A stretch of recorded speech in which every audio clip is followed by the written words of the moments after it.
He's all in. I call. All in call, table Phillips one. turns over a royal flush. Royal flush. Mabuchi, quad aces. You gotta be kidding me. Ok les gars, c'est God et on se retrouve pour une toute nouvelle vidéo.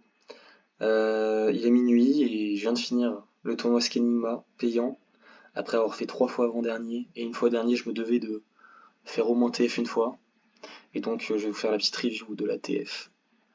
Pour vous dire, je vais déjà parler de la première main, donc j'ai As-Roi, J'open 2x, tapis de Gus qui est un très très bon joueur, je suis obligé de payer, donc, contre As-Dame, flop terrible avec 2 carreaux, une dame, j'ai 2 outs, je fais mon roi, et pas de carreau river, on élimine Gus, première main de la TF, très très content d'éliminer Gus. Donc c'est un peu simplement pour vous dire par rapport au payout, il y a 4 balles pour le quatrième, 7 balles pour le troisième, 12 balles pour le deuxième et 17 € à la gagne. Voilà. Donc j'ai joué mes mains, j'ai joué mes cartes, j'ai rien fait d'extravagant. 5 et 2 je passe. Les gens ont tendance à jouer assez tight aussi, surtout en TF. Donc là on est plus que 6 et c'est les 4 derniers qui seront payés. Encore 2 éliminés. Et on est payé. Donc Dame 10, je suis en premier de parole, je passe. Assez classique. Open de Kuro Sensei en premier de parole. J'ai un tapis d'Enzo, je passe bien gentiment. Et ça va passer. 6 et 2 je vais passer. 8 et 10 je vais passer. J'ai honnêtement rien fait d'extravagant. Simplement sur certains coups. Mais j'essaie de prendre des infos, je connais pas tous les joueurs et je voulais voir la dynamique de la table avant de m'impliquer dans des coups. Roi 7, je vais payer. Donc là il peut avoir une tout, hein, franchement. Il peut avoir des as, enfin il peut vraiment avoir une tout. Donc je vais vérifier qu'il ait bien les papiers, je le relance assez petit. Pour lui demander s'il a un as, il me paye. Check. Ma hauteur roi peut être bonne. Il jouait potentiellement les piques, je sais pas ce qu'il avait, mais en tout cas il mise un tiers-pot. Il me donne la cote pour payer, je dois avoir la meilleure main 25% du temps. Je pense que je l'ai pas ici. Sachant que Enzo est pas trop un joueur qui a tendance à bluffer. De ce que j'ai vu, il avait tout le temps les papiers. Là j'ai relancé à 2x avec valet 2 parce que je trouvais que Kuro Sensei défendait pas assez sa grosse blinde. Et c'est passé pour cette fois. 2 et 3 je vais passer. 8 et 4 aussi. 5 et 2 aussi. Valet 3 aussi. Roi 6. J'ai un tapis de Matabéran, je vais le respecter, je vais passer. J'ai honnêtement respecté mes adversaires sur cette TF. Là je passe. Grosse mise de côte, ça passe. As 10, open chauve de Matabéran. Je suis pas content du tout. Je pense qu'il est devant très souvent. Il a tous les as, tous les rois, toutes les dames. Les seules mains contre lesquelles j'ai peut-être un intérêt à payer, et encore, c'est roi dame, et je suis pas certain, je pense pas qu'il open chauve 17 bébés, avec roi dame, roi valet non plus. Il a peut-être des pockets, paire de 7, paire de 8. Paire de 8, paire de 9 c'est possible, paire de 7, paire de 6, paire de 5, je pense même pas qu'il open chauve 17 blindes. Donc je passe. Je pense que c'est un fold assez logique. 4 et 2 je passe. As 10. Là c'est très bien joué de la part d'Enzo. Gauthier qui a 2 blindes, c'est la bulle, donc on est à une place de gagner 4,50€. Et il me couvre, donc il fait tapis. Je dois passer énormément de mains là parce que potentiellement je finis 5ème et je prends 0, sachant que Gauthier a 2 blindes. Mais As 10 je pense pas pouvoir le passer, c'est trop fort As 10 suité. Donc j'ai 60%.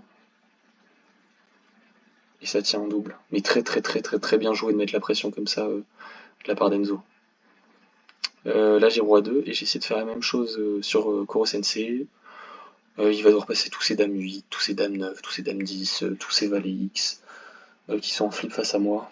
Donc voilà, c'est important de mettre la pression. Goat qui a 1,9 de blinde a une place, des places payées.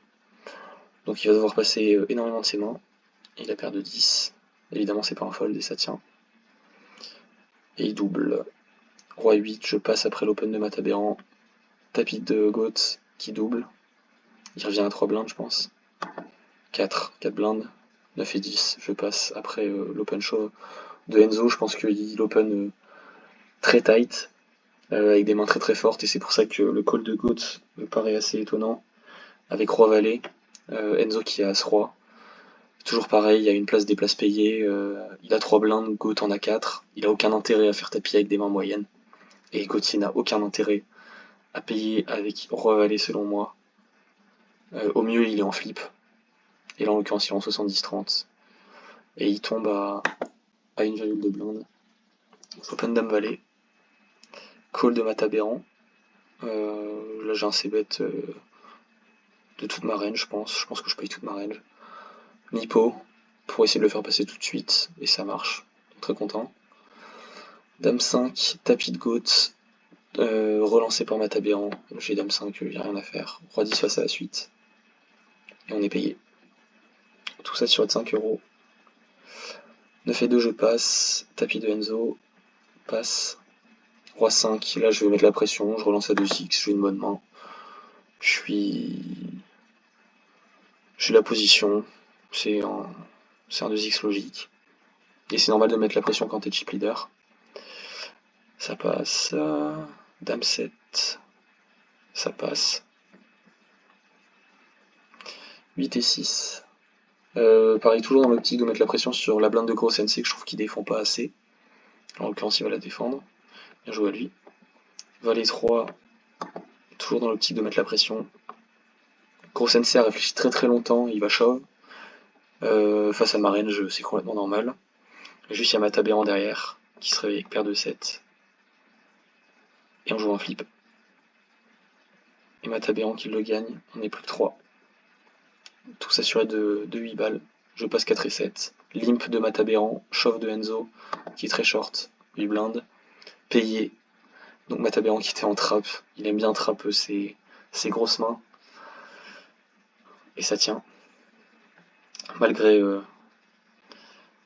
les carreaux potentiels, ça tient. Et on est en table finale, en 3 mains, on est en heads up. Là, il me 3x. Après mon limp. En heads up, c'est un easy call. Il mise 2.2, donc là pareil, je pense pas qu'il ait énormément d'as. Il en a, mais pas énormément, et j'en ai aussi. Donc je vais aller vérifier les papiers, je le relance assez peu cher. Il call, et là je sais pas trop ce que je devais faire quand il check. J'ai envie de miser petit pour gagner le coup tout de suite quand il a rien du tout. Mais en l'occurrence il va me payer avec toutes ses mains meilleures, avec ses as meilleures, parce que là je touche mon 9. Donc j'ai de la showdown value maintenant. Et je suis pas certain que ces rois me payent, ces rois X me payent, ces dames X me payent, ces valet X me payent, c'est bluff que je bats. Donc je sais pas trop, je gagne le coup tout de suite, mais je suis pas certain de ma mise. 8 et 5, quand même 3x, je passe. 9 et 6, je limp. Il me relance à 3x. Ah non, il check, autant pour moi. Donc là je fais bottom, il check, j'ai aucun intérêt à miser, il va passer avec ses mains moins bonnes. Il va me coller avec ses mains meilleures. Je fais la straight turn, donc très content. Il mise pot. Là je le mets plutôt sur un tirage couleur, tirage à carreau potentiellement, tirage à pique. Un 5 peut-être. Donc je le relance très cher, pour qu'il paye très cher ses tirages et ses mains moins fortes. Et il me fait tapis qui est un énorme misplay, sauf s'il a valet 9. Et on prend une couleur complète. Donc évidemment je paye. Il a 10 et 8, donc il m'a slow play au flop avec top 2. Très bien joué, la turn est désastreuse pour lui. Et on double. Et il va passer à 6,4 blindes. Et il va passer sur mon 10 et 4. Et roi dame, quand il a 5 blindes, il n'y a rien à faire. Tapis. Et ça tient. Et on gagne pour la première fois le payant Skenigma, après avoir fait dernier et avant-dernier 3 fois. Ça fait plaisir. Voilà, j'espère que la review vous a plu. Et je vous fais de gros bisous. Ciao, ciao.